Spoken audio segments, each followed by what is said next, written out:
एक बहुत अच्छी थियरी है जिसमें यह बताया जाता है कि मनुष्य को विकसित होने में सबसे बड़ा योगदान वोल्फ का है, क्योंकि भेड़िया ही अल्टीमेटली मनुष्य के साथ रहना आया और साथ में इसने रहना शुरू किया, तो इसने मनुष्य की मदद की शिकार करने में, मनुष्य की मदद की रात की गश्त में, ताकि वो आराम से सो सके। देखिए, भेड़ियों का एक जो ग्रुप होता है उसको बोलते हैं वोल्फ का पैक।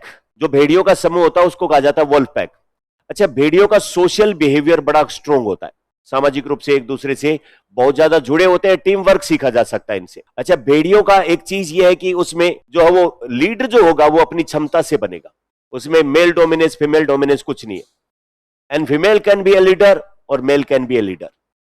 जिसकी योग्यता है पैक को जो लीडरशिप दे सके वही उसका लीडर होगा, यानी कि जेंडर डिस्क्रिमिनेशन नहीं है उनमें। तीसरी चीज कि वोल्फ जो है वो परिस्थिति के अनुसार एडॉप्ट करना बहुत अच्छे से जानते हैं। अच्छा, लेकिन एक चीज है कि जब फूड मिल गया तो उस टाइम पर सबसे ज्यादा फूड वही कंज्यूम करेगा जो स्ट्रोंग है, सबसे ज्यादा भोजन वही खाएगा। अच्छा, जो कमजोर वोल्फ है वो पैक के अंदर जो है वो एक तरीके से दबने लग जाते हैं, उनको फूड उतना अच्छा नहीं मिलता है, या फिर वो जस्टिफाइड नहीं होते, वो अपनी मेहनत और अपना रिटर्न जो होता है भोजन के रूप में उससे संतुष्ट नहीं होते। और कई बार वो जो वोल्फ है वो अपना पैक छोड़ देते हैं, अपने ग्रुप को छोड़ देते हैं और अकेला रहना शुरू कर देते हैं। तो वैज्ञानिकों का अनुमान है कि कोई ऐसा ही वोल्फ जो अपने पैक से अलग हो गया, वो जो है वो आ गया मानव कबीले के पास। शुरुआत में मानव कबीला और वोल्फ में विश्वास की कमी तो एक दूसरे को जो है वो एक दूसरे को भगा देते ही, असुरक्षित महसूस करते। लेकिन कुछ मनुष्यों ने वोल्फ को अपने बचे हुए भोजन का टुकड़ा देना शुरू किया और वोल्फ ने आश्चर्यजनक रूप में रिटर्न किया वापस।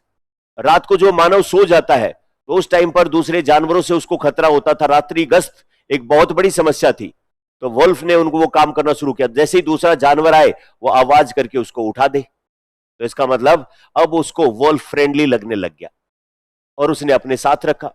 प्लस उसने फिर एक जगह पे रहने लग गया, वो घूमने फिरने की समस्या खत्म हुई तो उसने खेती करना शुरू किया और उसके खेतों की रक्षा के लिए दोबारा उसको जानवर चाहिए, क्योंकि वो जो शाकाहारी है, हिरण है या जो भी उस टाइम के जानवर रहे होंगे, वो उसके खेतों को नुकसान पहुंचाते, उसकी फसलों को नुकसान पहुंचाए, तो वोल्फ उसके पास है तो इसका मतलब वो रात को हंगामा करके उसको जगा दे ताकि उसकी खेतों की रखवाली हो सके। तो इस तरीके से एक इवोल्व हुआ कि वो जो वोल्फ बिल्कुल डोमेस्टिकेट हो गया, आज उसको हम डॉग कहते हैं, है ना। आज उसको हम क्या बोलते हैं, डॉग बोलते हैं या कुत्ता कहते हैं। सबसे ज्यादा लॉयल, सबसे ज्यादा फ्रेंडली, सबसे ज्यादा उसके साथ मिलजुल के रहने वाला एक एनिमल बना डॉग। इसीलिए वैज्ञानिक ये कहते हैं कि मनुष्य के विकास में या फिर मनुष्य को सिविलाइज बनाया है वो कोई एनिमल अगर है तो वो वोल्फ है।